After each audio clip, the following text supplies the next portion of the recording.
They're not done. Still angling to get the globe talking, the Hong Kong airport was once more the destination. Disruption, the angry ambition. 13 weeks in, the goals and methods of this movement shift. Initially, a fight over an extradition bill. Now it's demands for universal suffrage and accountability for police brutality. Surrounding the airport caused road and rail closures. More frenzy, more destruction. It gets worse by the week. Outside, people on the highway were forced to walk with their luggage towards flights that in some cases were canceled. Some were livid, a few of the inconvenienced understanding. It is definitely disturbed, but I think it's respectable because they're trying to do what's best for them. The airport blockade was short-lived but intense. Then different pockets of protesters clashed with police throughout the city. The entire weekend has been one of escalation.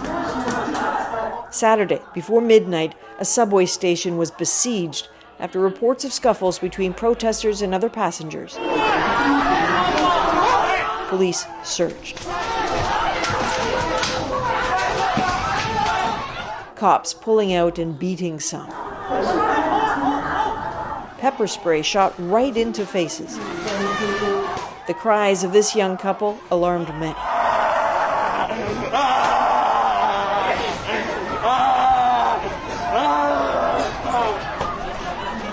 We reached out to a woman who was there, not a protester, she maintains, a passenger. Okay, perfect. She got as many pictures as she could, says she was there when the couple were struck. They kneel down in front of the cops, begging them not to come in, please. We are leaving. Then the cops still shoot them with pepper spray directly into the eyes. As we spoke, a man leaned in a little too close to listen. So lots of people are listening, right? And we moved around a couple times to get away from cameras. I don't know how to differentiate people in Hong Kong now if they're supporters of police or supporters of protesters. I just feel very unsafe. That's how many Hong Kongers feel now. One more image from last night still haunts many today. A medic begging to be let into the subway to help people. The police turning him away.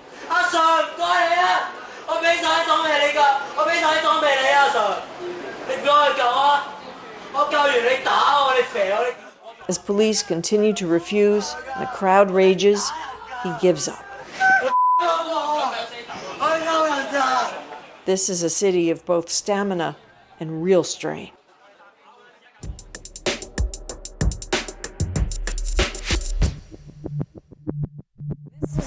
This is what pressure in Hong Kong looks like. Protesters rushing to block and sometimes to break.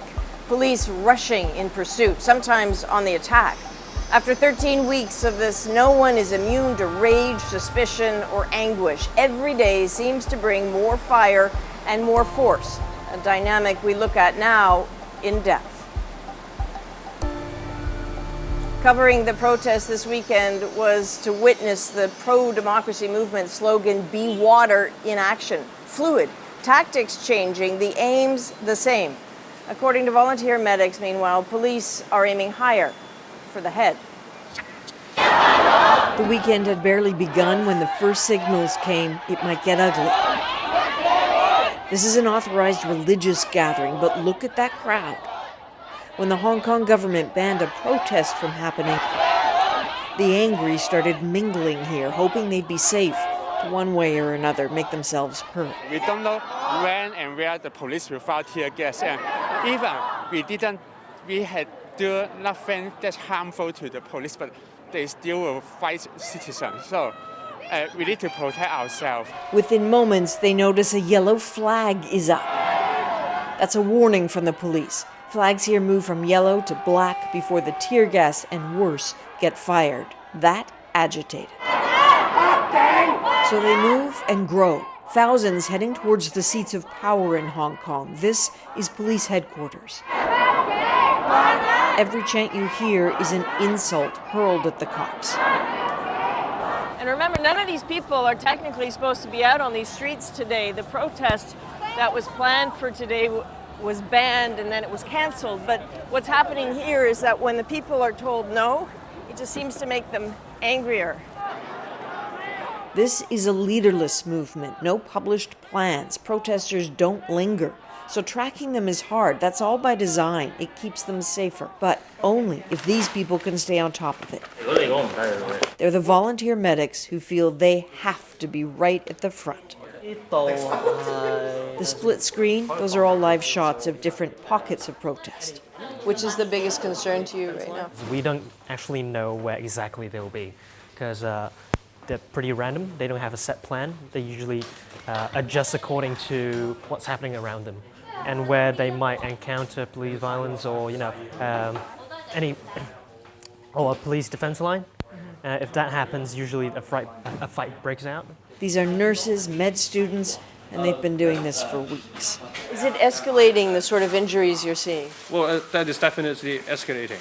Because they're now firing at people's head. Many believe it was police who hit a female medic in the eye a few weeks ago.